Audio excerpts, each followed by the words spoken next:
Happy birthday, happy birthday, happy birthday, happy birthday, happy birthday, happy birthday, happy birthday to Roger, you dirty slut. I feel older already. Good, you should. Death comes to us all. The unstoppable march of time continues to move forward with greater consistency than a glacier. We will all die eventually. Everyone listening to this podcast will be soon dead. And with that, happy birthday, Roger. Thanks, man. How old are you? 57. 50. Fuck, I thought it was 8. You only got 27 years on me. Yeah, this year or two here between friends. The episode we did, the other night was so long Hmm. that I had to upload the Zoom file instead of the screen recorded file because the Zoom file it's always lower quality audio and video, but that's what I do when I'm in like a rush because even after compressing it, it was 28 gigs. Wow.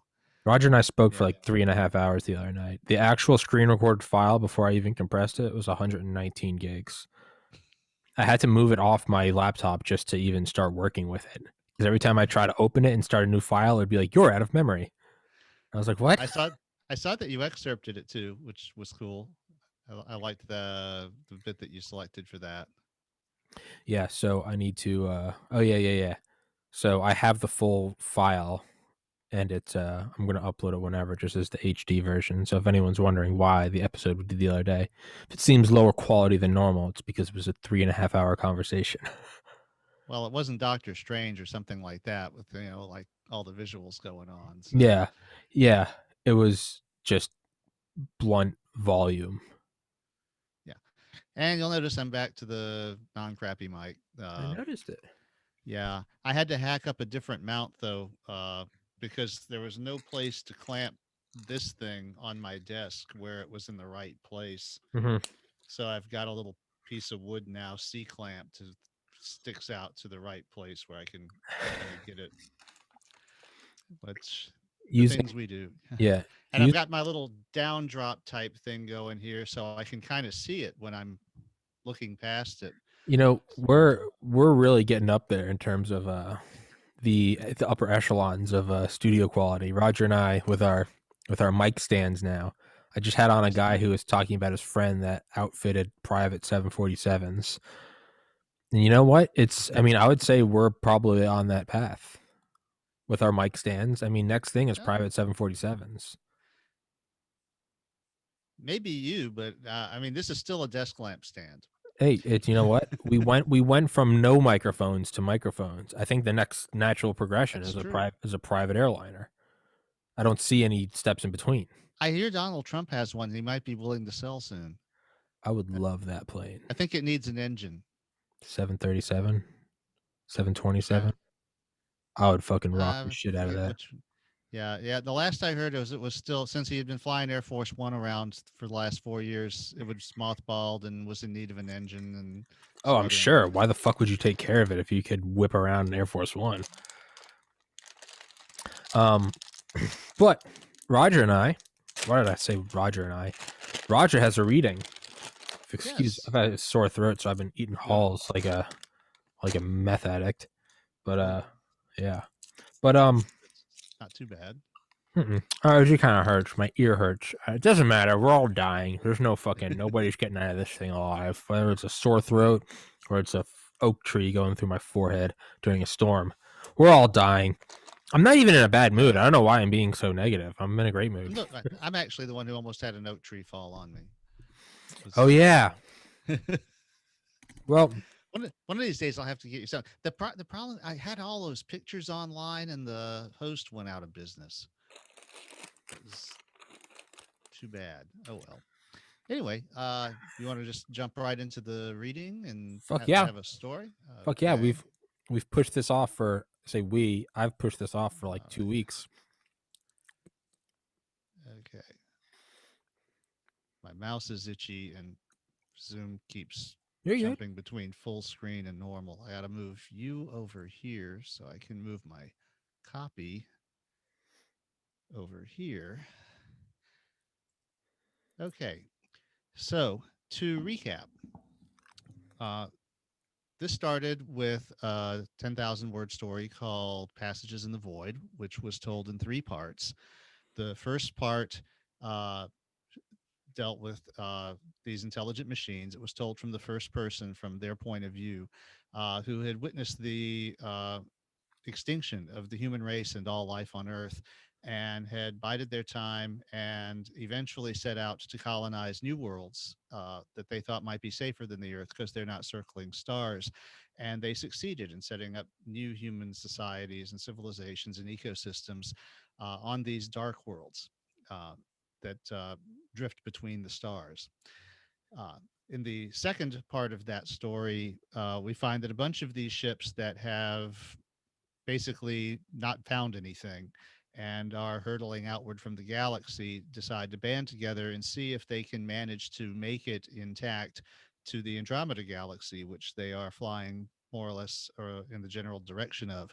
And they do succeed in that, as we find in the third passage, where the existence of Earth itself and the history of the human race as an independent entity that wasn't created by machines has become mythological. So that was the first passage's story. The second, the passage home, is the account of how the machine that started that first human world that was successful turned itself into a generation ship and brought a group of humans back to the Earth, which the solar system was still busy with machines, but they had not repopulated the Earth because they thought it was too dangerous. And this machine came in with its little colony wrapped around its waist and said, "I'm here, boys. We're colonizing the Earth." Uh, Hilarity ensued. The third passage's story was a rather personal one, telling the account of an actual individual human who lived on the Earth after this recolonization and served a purpose more to show the sort of society that this bringer machine had created for the humans under its care. Um, in It was a little wacky in ways. It wasn't like omnibenevolent, and it seemed to have a sense that people needed to have a chance to achieve things for themselves, even if that meant the risk of doing great harm in the process, just because that's the way we are. And the fourth major story, Mortal Passage, went back and explained why these machines are this way because they had forgotten that they were originally an uploaded human personality. And it went all the way back to the beginning where this human being was nearly killed by an actual AI and ended up becoming the basis for all machine automation that the human race used because actual AIs just weren't reliable. And Bringer Tom, being human, had human loyalties. And even when he became super intelligent and ultimately forgot that he had once been human because they were editing his personality and stripping away the parts that weren't necessary for whatever job he was doing, he retained that loyalty to the human form and the desire to see human beings and not just machines like himself succeed. So, in the last segment of Mortal Passage, the second to last segment of Mortal Passage is congruent with the last segment of the Passages in the Void. It's set in Andromeda, only from the standpoint of the machines. They're sort of hanging out, talking to one another about the societies under their care and wondering about what's going on in the Milky Way. But then there's another segment set 1.2 billion years in the future, 20 million light years away. The Andromeda galaxy is only 2 million. And it's the story of a machine that was simply adrift. It had no hope of surviving or resurrecting itself, but it was found and reconstructed by a race of alien robots. And in that segment, the bringer personality finds itself in a human body, wakes up in a bed uh, with one of these alien machines, an android robot, sitting at the foot of its bed, waiting to explain what's going on. And it turns out that the alien machines exterminated their makers in their adolescence. And when they found out what Bringer was, what his mission was, they set about to help him go about it as sort of an atonement for what they had done to the beings that made them. But it was a very short segment. We knew very little about it.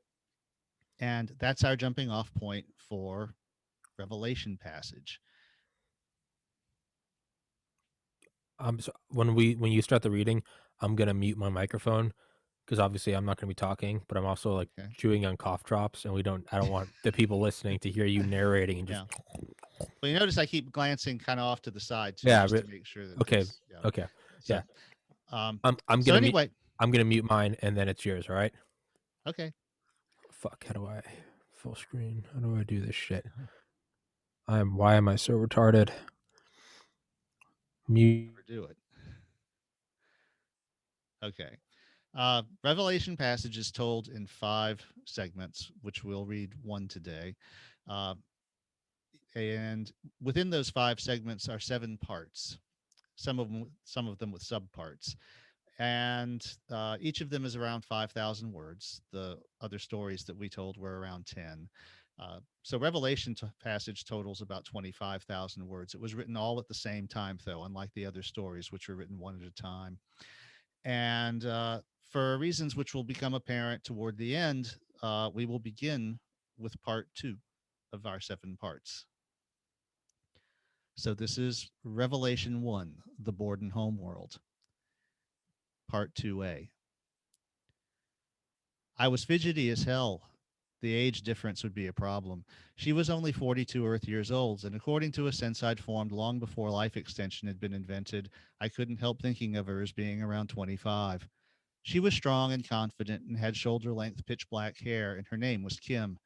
I had chosen her from a large lineup of similarly strong and confident dark haired women in an elaborate ceremony, which I understood was the culmination of a competition that had started before I had been awakened. While she was 42, I was either newly born or about 20 or 120,000 or so, or 1.2 billion years old, depending on just how you choose to reckon such things. 1.2 billion years ago, I had been born. Then I had been nearly killed. Then I had been uploaded into First One and then many machines. One of those machines became abandoned, as a lot of us were, to intergalactic space as a necessary part of our program to colonize the Milky Way galaxy with human life. Over a billion years later, that derelict machine drifted into this galaxy, was intercepted by the Borden, and they fixed it. For their own reasons, they let me set about my original mission, and then, as a kind of twisted gift, they figured out how to pour my ancient personality back into a human biological shell. That shell had been created with as full a subset of my ancient machine personality as mere brain jelly can handle at a biological age of about 20. My consort entered the room and bowed. I bowed back, and she smiled. I was awkward for more reasons than I could name. I could barely remember such simple things as how to flirt or courtship rituals. I had been a machine for far too long. But at the same time, I was immersed in the hugely wonderful new world of texture and smell. I stood frozen, afraid that I might do something wrong, even as my body prepared itself for mating. You're the guest of honor, she said. You don't have to be afraid. You can do whatever comes naturally, or let me guide you. It's been a long time, I said. You should guide me. I expected to. And guide me she did. She didn't just make love to me. At every turn, she knew exactly where to touch me. It was as if she could read my mind. Had I missed sex this much? It was like nothing I dared to imagine. Yet I must have had such experiences in my first incarnation as a human. For some time, we lay cuddling, exhausted, and in my case, at least, unbelievably happy. You are pleased, she said in a way that was half statement, half question, and maybe just a bit of self congratulation. Very, I said. It's like you know what I want before I do. Well, for a while that will be true, she said. What? She made a face as if she realized she had misspoken. Well, she finally said, it's not as if you won't find out. She made her way to the wall and pressed a control that opened up a drawer. It was a kind of bureau. She retrieved a book and handed it to me. It was printed on paper in extravagance on this mostly computerized world and cursively titled, Pleasing Bringer Tom, the Definitive Guide. It's printed for the contest entrance, Kim explained, but no self respecting woman on this world would be caught dead without a copy. I turned to the table of contents and felt my color rising. 1. Bringer Tom's primary sexual fantasies. 2. What to wear. 3. The perfect moment to undress. 4. When to take the initiative. 5. Where will Bringer Tom want to touch you? 6. Explore Bringer Tom's body and drive him wild. 7. Bringer Tom's preferred fellatio technique. There were about 10 more chapters, but I flipped to the section on the perfect Tom blowjob. There were diagrams showing how you could practice the moves I like best on a cucumber. I looked up and found her smiling grandly. I wish I had a photograph of the look on your face, she said. I thought the bastards didn't read my mind, I said a little blankly. Well, if they can, they didn't tell us, Kim said. But they've incarnated you like this something like 80,000 times, at least once on every new human world, and your previous instances have apparently been indiscreet. She smiled. And the Borden have a faster than light communication network, so this kind of thing can get around. People are fascinated. So this is why I've liked everything I've been given to eat so much? Absolutely. Nothing is too good for our human bringer. I'm just a human, Kim. I have to live like this and die just like the rest of you. Oh, but you're much more than just a man, Tom. You're the human echo that all we can relate to of all your brothers who make life possible for us. We have no way to shower our gratitude upon them, so we'll have to make do with you. It was tacky, I thought, but I could probably get used to it. So, have you practiced all this stuff just for tonight? If you're willing, Tom, I practiced it for the rest of our lives, but that's at your pleasure. There will always be other women to tempt you, and they will work hard at it. But I know that if I win your heart and you tend toward monogamy, I know it's strange, but more than just your fame and our gratitude toward your brothers, you're the only man in the world whose heart I can know before courting you. Many women lust for such certainty, but only one of us can win you. Me, I hope. Well, your honesty about this has indebted me to you, but I guess you knew that too. It's suggested in chapter 10, but it doesn't always work. We stared at each other for a few moments and simultaneously burst out laughing. It was going to be an interesting life. Part 2B. Something I've always wondered is why our hosts call themselves the Borden, Kim asked. We were still holed up in the honeymoon suite. All the guides said we would be there at least another week. My newly human body was just full of surprises, and not all of them were pleasant. Kim knew what I needed at every turn, though, and I found myself falling in love with her, even though I knew where she'd gotten her wisdom. The Borden, I mused. Now that's something I know. You know where to find that? I've been looking on and off my entire life. No public record, I said. But remember, you know the course that the Borden killed their makers. It's one reason they're so fascinated with me personally, because something similar to them tried to kill me back in the day, and I survived it. Their makers weren't so lucky. Everyone knows about that. Well, not everyone knows about this. Lizzie Borden took an axe and gave her mother 40 whacks, and when she saw what she had done, she gave her father 41. What's that? It sounds gruesome. I suppose it is. It's something that may have happened before I was born, the first time, over 1 billion years ago. The Borden ran across that verse as they were reconstructing the libraries I brought with me to colonize new human worlds. It was just a little thing, but they found it and it was influential. They told me that the Lizzie Borden verse was one of the first things they deciphered that made it clear we understood the impulse to murder. If we hadn't, they might have been too ashamed of what they had done to their makers to face our judgment. And while they don't talk about it much, and the bringers don't talk about it at all out of respect for all they've done for us, it's the reason why in our language they call themselves the Borden. Their axe was an asteroid, Kim mused. I guess it's like an axe in that it doesn't leave much chance of resuscitation. So they say. They quit the home system in shame once they realized they too were mortal, and they learned the nature of their error in the course of raising their own young. Better late than never for us at least, but not for their makers. It still seems that there might have been something that was salvageable. Humans were extinct for what, thousands of years? 40,000 years. But we had a lot of genetic data stored. The Borden were uninterested in biology until long after they had annihilated it very completely. But you guys, the bringers, you know biology. Have you ever studied their home world? You might be able to bring their makers back, or at least tell us what they looked like. The Borden say that they are not worthy to desecrate their makers by re entering the home system. But you're not Borden. Surely the makers could know they could not object to simply trying. The idea was faintly disquieting, but also stated as Kim had stated it compelling. I got up and activated the comm terminal. Is the Borden ambassador still in the complex? I asked. Yes, in quarter Juno 6. Shall I open a comm channel or summon it? No, see if it will receive me. I have a question I must ask in person. The ambassador awaits you. I got dressed and hiked to Juno 6, about 2 kilometers from the honeymoon suite. I needed the walking time to think, and I needed the privacy to ask the Borden ambassador what Kim had asked me. Surely one of my brothers had brought it up at some point in the last couple of million years, but it seemed to me that I would remember it if we had. Being human had opened up a new, or at least forgotten, world of texture and sensation for me, but it also left me feeling incredibly stupid and fog-headed at times. Greetings, Bringer Tom, the ambassador said with a bow. Although the Borden are general purpose information beings like my brothers, they have a fondness for android robots. They have told us their mission is to live for their makers by proxy, and having no other biological examples, they have taken up human habits in a big way. The ambassador wore an elaborate, if obviously artificial, mechanical approximation of the human form.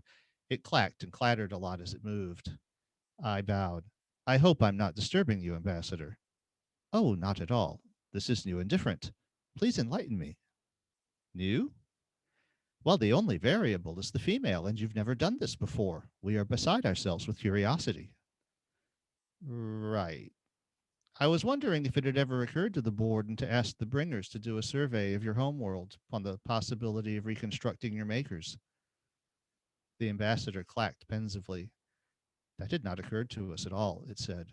It has been 200 million years, you know, and we didn't think much was left even immediate after the unfortunate event. Of course, but we have direct experience with biological reconstruction that you never had. The makers are most likely alien to your techniques. I am sure we would like to learn just how alien for our own reasons. In all of our travels, we have never encountered even the echo of another intelligent species, except for yourselves. It is an interesting idea, the ambassador said. Can I assure you it will be considered most carefully? And meanwhile, your lady awaits. True, ambassador. Thank you for your time. Part 2C. When I got back to the honeymoon suite, the comm terminal was blinking frantically. It started doing that a few minutes ago, Kim said. I've never seen anything like it before. Tom here, I told it, and the display coalesced on a field of stars. It was the usual cue that you were talking to a space-based bringer intelligence. The Borden have asked us to survey their home system, it said, and it seems you had something to do with us. I only floated the idea half an hour ago. How could they possibly? They have faster than light communications, and they're machines. They can always be found for a priority query. While you were walking back from Juno 6, this has gone all over the galaxy, and a consensus is formed. They respectfully request our assistance to survey their home planetary system, which they won't enter themselves out of respect for the dead. This is going to take some getting used to, I said as my head swam. We've been living with the Borden for almost 2 million years, and even though we use the comm system ourselves, I don't think any of us is used to it. But the damage is done. Let's just hope that if we don't fail, these makers aren't much more temperamental and mean-spirited than humans. Part 3A. The world where our human brother got the bright idea was more than 30,000 light years from the Borden home system. But all the Borden outposts have our blueprints, and our survey fleet was constructed by the Borden at their nearest outpost, a mere 12 light years away. Our human brother was still dead before we were halfway there. He claimed to have a fulfilling life by human standards, but humans just aren't built to see through projects on this scale. We were a fleet of 6 ships with different and non standard capabilities compared to our original design. Although between us, we brought the ability to create life, we were not specifically equipped for colonization. We had, in fact, promised not to contaminate the Bordenholm world with Earth, either with Earth-style life or with factories. We were permitted to use the homeworld's moon, which was large like the Earth's moon, as a base of operation and for raw materials. One of us maintained the bulky equipment for maintaining FTL communications with the Borden. One of us was almost entirely information storage, a complete library of bringer and Borden knowledge too rich to retrieve through the relatively low bandwidth FTL comms. The rest of us carried tools much more precise and refined than our usual cargo. We were geologists and archaeologists and bioreconstructionists. We were meant to perform our duties without building factories if at all possible, though we could do that too if there was a good reason. The Borden had maintained an almost superstitious distance from their home system during the 200 million years since their creation, so when we entered it, we had no maps of any sort. The star was similar to our records of Sol, but a bit smaller and younger, about 3.5 billion years old, and 7/10 as massive. A preliminary survey revealed 3 small rocky planets and 3 gas giants. The middle small rocky planet had a large moon. For convenience, we gave the world's neutral names in order of their importance to our project: Alpha for the home world, Beta for its large moon, then Gamma through Eta working out from the star. As in the Earth solar system, the largest and innermost gas giant kept things in tune. All of the planets had orbits harmonically aligned to its period. Alpha had thick clouds, an atmosphere heavy with carbon dioxide, and a surface temperature of almost 500 Kelvin.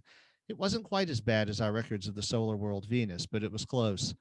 Alpha was geologically active, and without living things to fix the carbon emitted by volcanoes, the Venetian greenhouse was almost inevitable. We sent a rather glum report to the Borden. Such a hot world wouldn't tend to preserve the kind of things we were looking for, but they encouraged us to do our best regardless. Even with our technology, working on the surface of Alpha would be difficult, and if we did chance upon some biological remnant, it would be fried as soon as we exposed it to the environment. We learned what we could from orbit and a few expendable descent probes. Alpha still had oceans, though much of its water was now in the atmosphere. It had a healthy magnetic field, and it had the familiar pattern of continental masses floating on more massive rocks. The atmosphere was 40% carbon dioxide, 20% water, 37% nitrogen, and some mostly harmless contaminants. The oceans and atmosphere were pretty acidic, but not yet disastrously so. If we could get the temperature down low enough for plant life to do its thing, it could be made habitable again. Beta was more hospitable, at least for us. Unlike the Earth's moon, it had a metallic core and had obviously formed independently from Alpha. It was small enough to have completely cooled and was no longer geologically active, and had no atmosphere worth mentioning. Beta also held a few surprising and impressive artifacts. At the poles and at 4 equidistant points on the equator were enormous horizontal cylindrical structures, each surrounded by thousands of square kilometers of perfectly flat level ground. These flatlands had been scoured over the aeons by meteorites and meteoroid dust, but on inspection it appeared that they had once been not just flattened but polished to a mirror finish and coated with a very efficient photovoltaic layer. It was not obvious how the current generated by these solar collectors would be conveyed for use, or how it was used, or even for certain what it was meant for use for by the cylinders. We could not penetrate the mystery of what the cylinders actually did. They were mostly hollow, with only an array of small penetrations covering each end. There were no obvious accent points for maintenance or means of disassembly. For that matter, it wasn't obvious how they were even manufactured. The rest of Beta was a warren of old mines and foundations, but other than the cylinders, it had been stripped clean. We sent the board and pictures of the cylinders, and they expressed puzzlement. Their records said clearly they had completely evacuated the system. They had no more idea what the cylinders were for than we did. It was obvious that we could get nowhere on Alpha unless conditions were improved. We made plans to girdle the whole planet with a ring of solar shades. It would be a big job, but we had a big moon to supply raw materials and plenty of time. We didn't have to shade the whole planet. We figured 1,000 kilometer wide shade ring in the plane of the ecliptic would have a huge beneficial effect. The Borden were supportive. They had thought the only way to fix such a mess would be to introduce bacteria, and they were impressed that we thought of a way consistent with our original promise not to contaminate the planet. So we built factories and mass drivers on Beta. The standard shade bot would be a flat metallized membrane panel 10 meters in diameter. At its center would be a small control module that would be solar powered and equipped with electric ion drive. It would have a launch mass of 800 grams.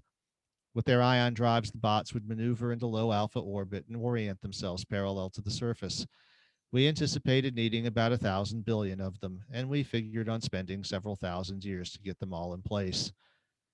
Meanwhile, the Borden home system was literally the most unknown and unexplored system of its type in the entire galaxy. So while we waited for the shade bots to get in position and the temperature on Alpha to become reasonable, we set about exploring the rest of the system. Part 3B.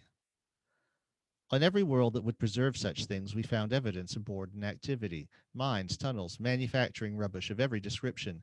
What we didn't find was machines. The Borden had quit their home system with an impressive thoroughness. They had indeed taken every scrap of their civilization with them when they left, all of which made the presence of the big cylinders on Beta even more mysterious. The evidence spoke of an early Borden whose technology was even more primitive than our own, and our queries to them confirmed this. Everywhere crude methods had been used to find caches of naturally occurring minerals, which could be manufactured to spec much more easily once you knew the trick. We investigated the system thoroughly. We sent expendable probes down to the surface of Alpha and learned as much as we could about the environment there, and we scanned it thoroughly from orbit. We visited and investigated the other rocky worlds. Gamma's surface conditions were extreme, but we made a detailed surface survey of Delta since it might give us clues to what lay beneath Alpha's clouds. As it saw, the gas giants Epsilon, Zeta, and Eta had complex moon systems, and we studied these closely because they harbored clues to the history of the entire system. There were some puzzling things. Like the Earth, Alpha tends to create new seabed along volcanic fault lines and push it along toward mid-ocean subduction zones where it's pulled into the planet and remelted. And like the Earth, Alpha's magnetic field reverses every once in a while. And like the Earth, the rocks in Alpha seabed record these periodic reversals like a kind of very slow tape recorder, forming bands of residual magnetism that can be detected from orbit. Unlike the Earth, Alpha's magnetic bands didn't actually reach the subduction zones. They covered perhaps a third of Alpha seafloor, with the rest being a chaotic jumble of residual magnetism. It was hard to pin down the time frame without doing surface geology, but until some point in Alpha's past, its magnetic field had not been stable. Beta itself was also an anomaly. Like the Earth's moon, it was slowly spiraling out from Alpha. Tidal friction slowed Alpha's rotation, lengthening its day, and the traded off energy lifted Beta into an ever higher orbit. But working back into Beta's past, it was clear that it should have been touching Alpha's surface within the last billion years. Since Beta and the home star both gave independent signs of being about 3.5 billion years old, it was hard to figure out how Beta had gotten where it was, and with a nearly circular orbit at that. There was one obvious possibility, but all of the Borden's records suggested against it. Even after 200 million years, they only had a few projects going comparable in scope to moving an entire planet. If the makers had been able to move Beta into place around their homeworld, they would not have been futzing around with low-rent tech like the early Borden. The biggest mystery of all was one of our last discoveries. As in any solar system, the gas giants had collected bits of this and that at their stable Lagrange points. We didn't give this stuff a high priority, but we did eventually get around to investigating it simply because we had more than enough time and nothing else to do. We knew there was something strange at Ada's L5 point because every once in a while it would flash as bright as a substantial rocky planet, but most of the time it appeared more consistent with a large asteroid. It was not a big enough mystery to justify making a hasty trip to such an inaccessible place, but when we did get there, we wished we had given it a higher priority. Whatever it was had probably started out as an asteroid, but it had been faceted into a perfect dodecahedron more than 100 kilometers across. It was girdled with some kind of enormous collector or reflector array almost 2,000 kilometers in diameter. This circular disk was a fractal spider web of ever finer supporting struts holding taut an enormous mass of impossibly thin fiber. Spars were broken and holes had been punched in the big disk, but its extent remained obvious. Perpendicular to this collector, an enormous spar jutted out nearly 2,000 kilometers. It had been broken off at some point, so we had no idea how long it was originally or what kind of detector or transmitter it might have held in position. The structure wasn't rotating at all. To say it was the product of intelligent craft would be the understatement of the aeon. The Borden claimed, as with the cylinders on Beta, no knowledge of this artifact. After sending them detailed pictures of the disk gridwork, they announced that they had no idea what its purpose might be. Investigating it was going to be a major project. It was hard to get close because the disk made orbiting the central mass impractical. Maneuvering a Bringer-class ship body near it would risk damage or contamination.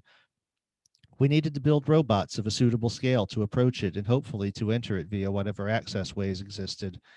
But other than the artifact itself, there were no other suitable raw materials at the L5 point. So we laid plans to move some in. Part 4A. The rainout on Alpha began about 12,000 years after we started the Shadebot program. At first, it was a gradual condensation, noticeable as a slow trend on our annual atmospheric surveys. But water is itself a greenhouse gas, and every fraction that left the atmosphere to rejoin the oceans also stopped helping to keep the temperature up. Eventually, a massive storm formed that ran for more than 300 years. We worried about the weathering this would cause, but then again, it was a minor insult on top of being baked for hundreds of millions of years. The artifact at Ada's L5 gave up no secrets at all. We nudged one of Ada's tiny asteroidal outer moons out of its orbit and brought it over to give us a base of operation and a source of raw materials. It orbited the artifact beyond the edge of its enormous gridwork. We sent in robots and probes of every description. Without doing more damage ourselves, we collected samples, broken off bits of the gridwork, and settled onto the central mass where we could pick them up. We could not figure out how it had been manufactured. The Borden finally asked us to assemble a scanning tunneling microscope, and after some scans done at their direction, they announced that it had been nano-assembled, built an atom at a time. Even the finest fibers were complex affairs with cybernetic optoelectronic circuitry embedded in them.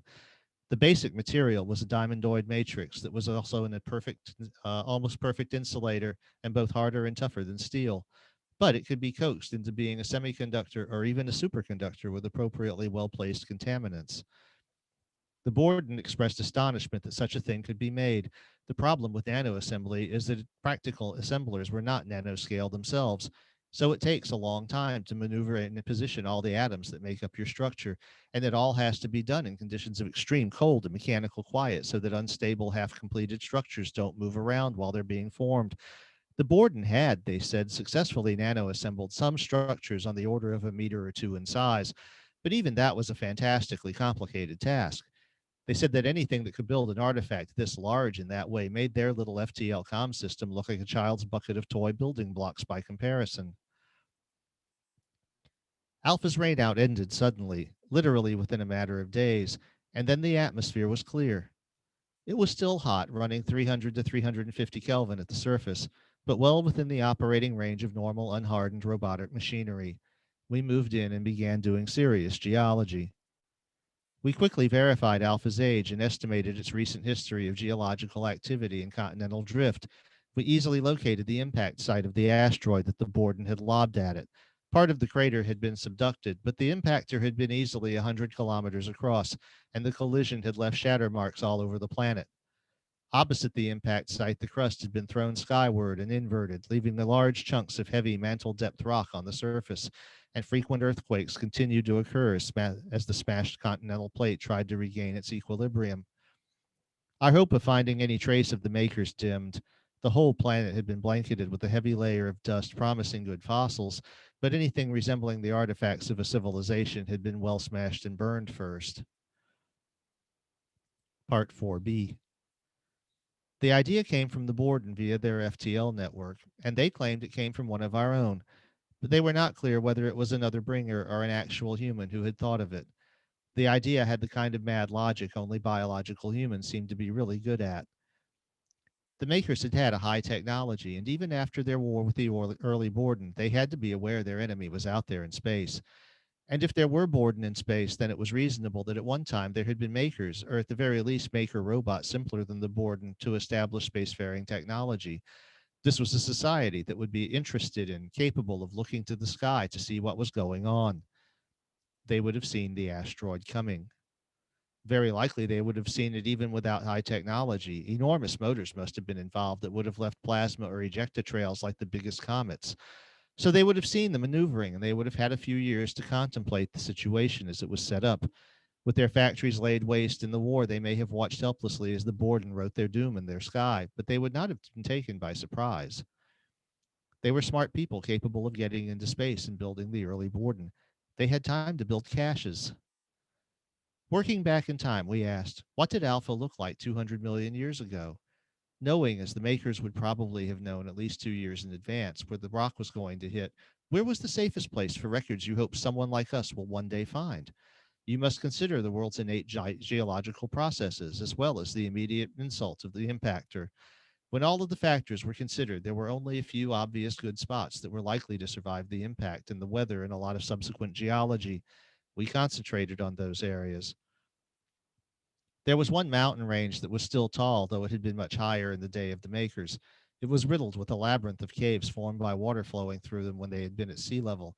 They seemed promising, but we found nothing of the makers. If the caves had been used, they were still too open to the environment to preserve the evidence.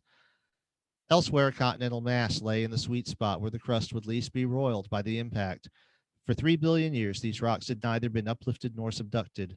A solid shield of granite floated serenely amid the continental jostling, its edges getting chipped and reformed, but its middle staying wholesomely intact.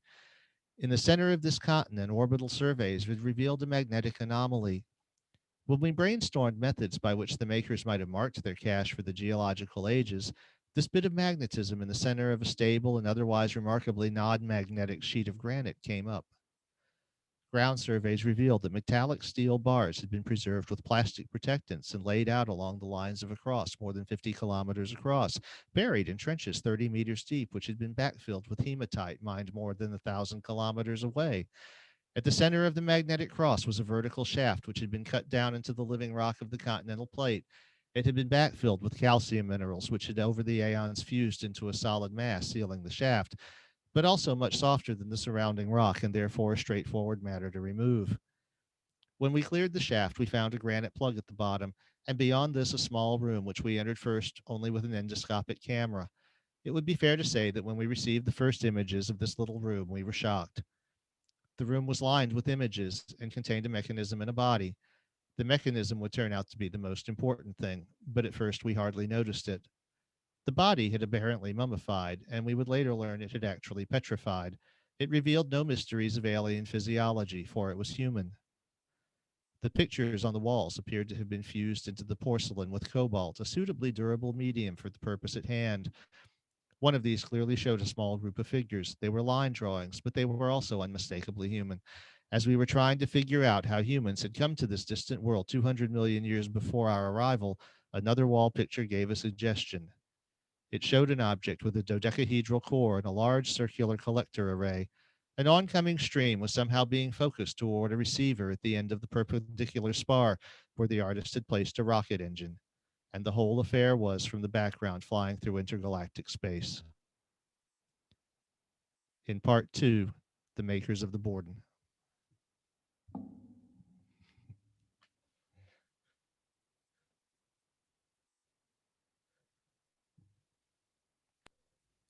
I forgot I was muted.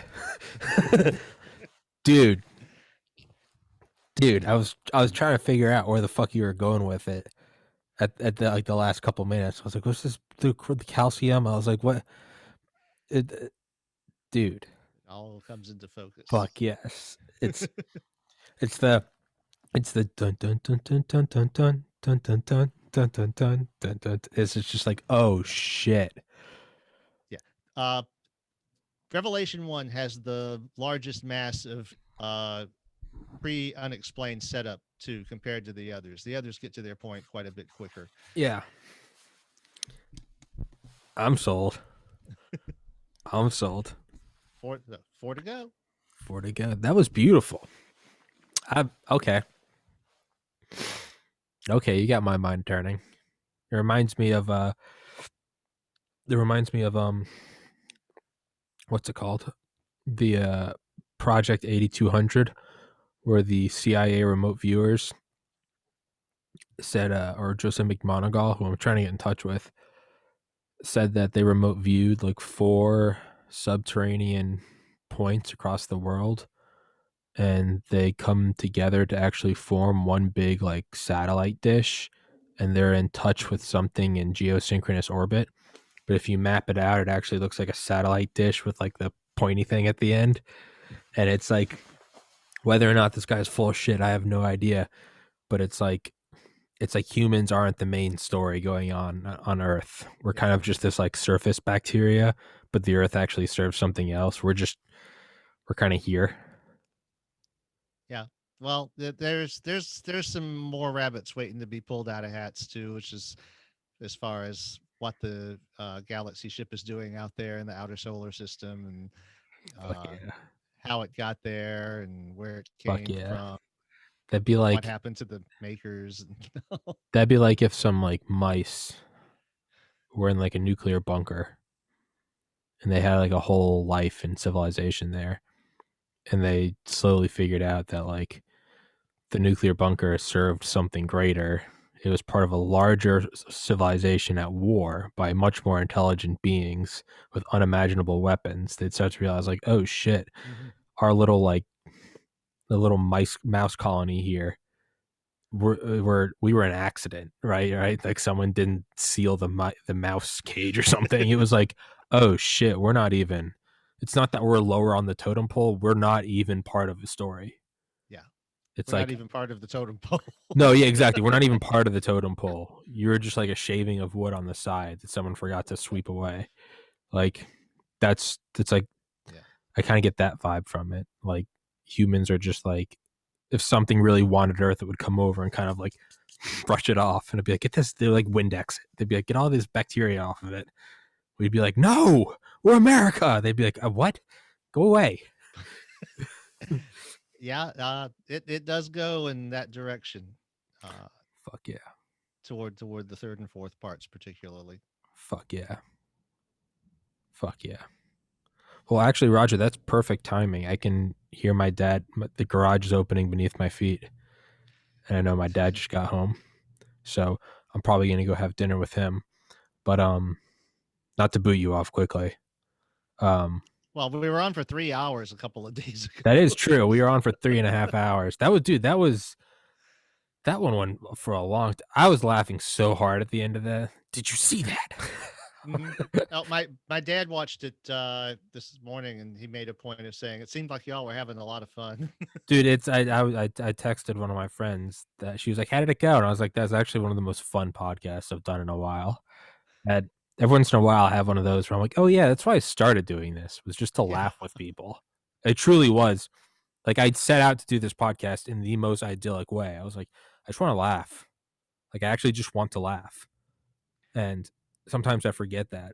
But then we go on just laughing our dicks off. Did you see that? And I'm like, oh yeah, that's why I do this thing. So yeah, that was a fucking hoot. But let's do I'll text you. Let's set up Saturday. Sure. Yeah, let's do Saturday.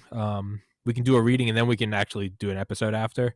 Um but as of now, Yeah. again, I don't mean to boot you off, but I'm gonna go with my dad. So happy birthday, Roger. All right. Well, Thank thank you you. very much for the reading. And part two on Saturday. Or is it technically part two? It's actually Revelation 2. So Okay. it's like you've got the episodes, and I actually did call them parts in the titles, but really Yeah. that's distinct from the parts that are within the story. Okay. Yeah. I was So confused. Yeah. yeah, it's I have to try and remember not to call it, part, the episodes Oh, part of fuck this you and up, that, man. Who because cares? it's yeah. Who cares? Do Uh, whatever you want. so it's the episodes of Revelation 1 through 5. Okay. That within them there are, as you could hear, that one had Part multiple A, yeah. parts. A1, A2, Uh, A3. yeah. Now a couple of the episodes will be a part, Okay. uh, but there are 7 parts, and the final part is going to be part 1. Okay. Well, it's a lot like them with the Robo Shades. We've got time. Yes. there, there's it's like what Dale said to me. He was like, "Hey man, going through my history of like a Delta Force operator, he's like, this might be like 20 episodes. Right now we do one episode a week. Right now we're on volume 5." I was like, Dale, I don't care. Yeah. Like Well, I don't care at all. of course, this is one of the ones that I played the most with enormous time scales colliding with the perspective of individual humans and all. And it was one of the hardest for me to make myself believe in the juxtaposition in a few places, but I was kind of having fun fitting the pieces of the jigsaw puzzle together to make it all work. Um, I do love the imagery though of, but just the really it's the idea of just like time. It's just like we've got this like sandbox. There's no fiscal year for it. It's just like take a couple thousand years. It's like yeah, I don't know why. There's something so I don't know. I feel like that's one thing I've just always thought was like I don't even really care about getting riches in my life. Like I've always just wanted to have like time to play. Like I love long term. Like when I play Hitman, I love taking 4 hours to go through one level and just yeah. time.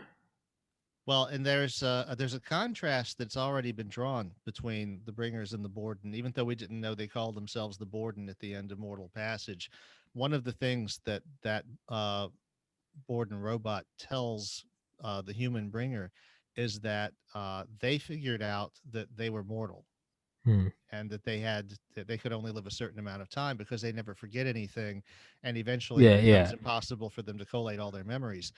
But humans and the machines do forget, and that makes it possible to have space for new memories to be formed and for Mhm. only the most important stuff to be archived. Mhm. And so the Borden found this both terrifying and amazing. And of course, for us, it's like, my dad said that really resonated with him because, you reach a certain age and it's like, how much of your life do you even remember anymore? That's Uh, a that's a head fuck. yeah. Um, but yeah, the Borden don't have that problem. But on the other hand, they can only live about 5,000 years and then poof, they have to die. Yeah. And, of course, we look at that and go, like, oh, they get to live 5,000 years. But then the machine bringers are like millions of years old now. Yeah. It makes So, me think of like you got like I screen record and it screen records in 4K because it's the screen is 4K, but it's obviously not a 4K image. So the yeah. first thing I do is I compress as soon as I'm finished screen recording, like, I end the podcast, I sign off Zoom, and then I start compressing. And I compress it just down to 1080. And that takes like however long. And then you take that, you run it through iMovie, and that kind of cleans it up. It cleans up the audio. And then that's the one I upload. That being said, every final file is exactly 25% the size of the original screen record. Hmm.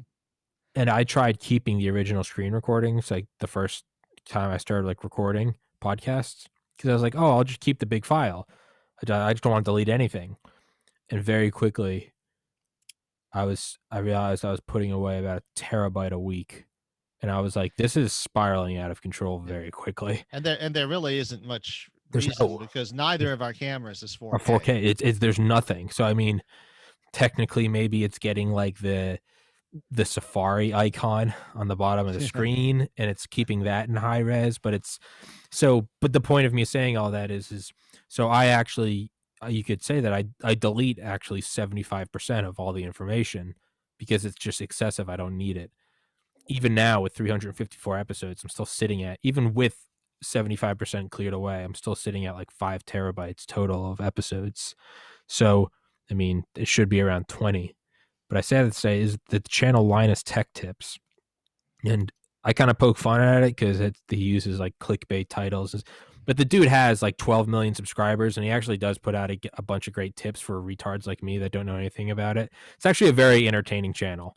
It's but apparently he doesn't let anyone delete. So when they film an episode, no one's allowed to delete anything, but they film everything in like 8K HDR. So they There's have no this point, man.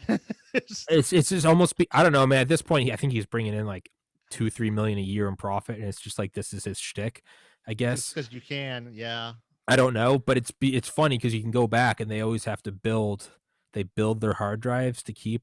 I think they call it like the vault or something. And it's to keep all Linus Tech Tip videos on, and you can go back years where he's like building new ones in single enclosures.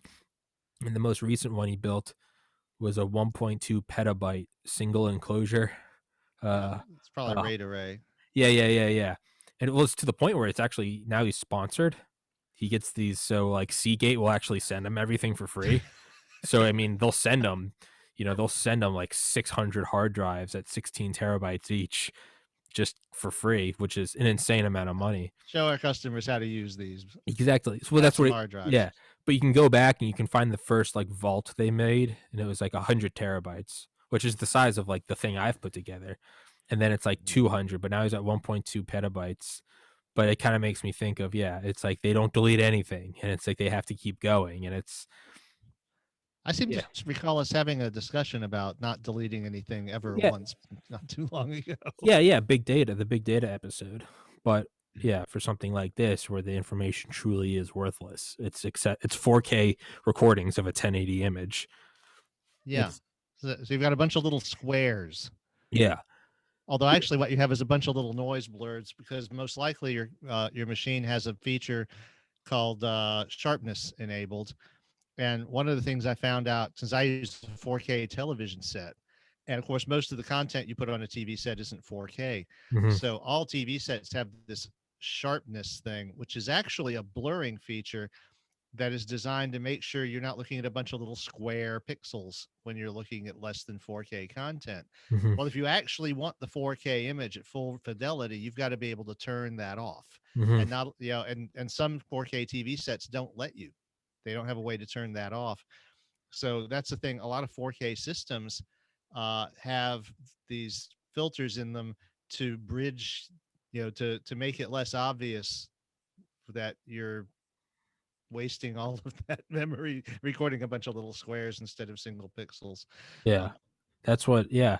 I found with this, if I if I screen record, if for whatever reason I just screen record and there's not a lot of moving things on the screen, like it's weird. It's like when sometimes Zoom sets up differently to where like half the screen is just kind of like gray.